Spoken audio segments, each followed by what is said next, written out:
Hi, my name is Carolyn Bodner, and I'm a career advisor at UMBC's Career Services Center. I'm here to talk to you guys today, give you some ideas about how we can work with you and you can use our services to benefit you in your job search. One thing I do in my role is I help students identify what their interests are, what their strengths are, and how they can articulate that to employers. So that means lots of different things. It might mean that you write something about your leadership experience on your resume. How many of you knew that you could do that? Did you know that it can be not just your work experience and your classes, but also things you do for fun? So, for example, in your group, perhaps you do fundraising or you manage the budget. That would be helpful to list. Employers, they're really interested in transferable skills. Transferable skills are things that you do in one setting and are going to be relevant to the job. So it doesn't have to even be in the same industry. So it might be things like communication, being detail-oriented. Maybe you're the secretary. Maybe you take the notes and the minutes for the group, and you're very detail-oriented in that sense. If you work in a group, that's teamwork right there. So that's interpersonal skills.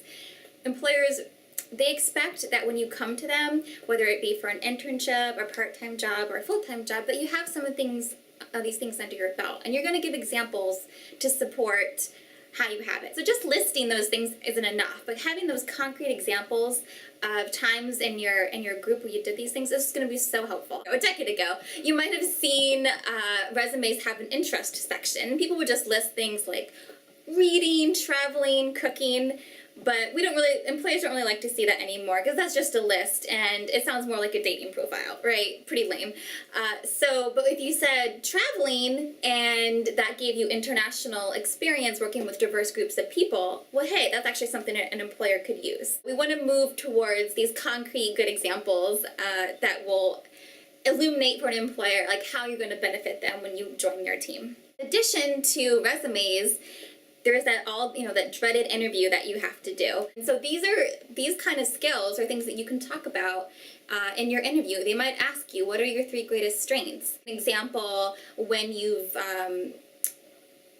have done something above and beyond, or when you've worked with someone that was difficult to work with, and you can pull on all your experiences from your group to do that.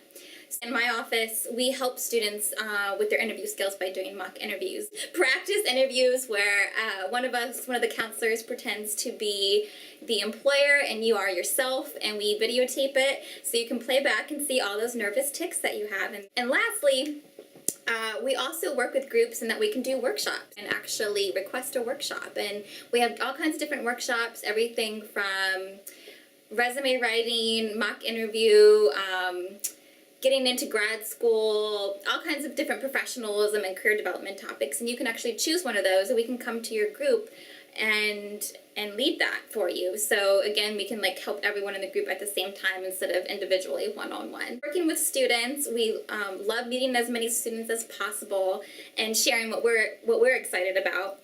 We hope you get excited about it too. So please come by. We're in the Math Psych building on the 2nd floor. And, we have appointments available every day at all times, even in the evening on certain nights. So we hope you check us out.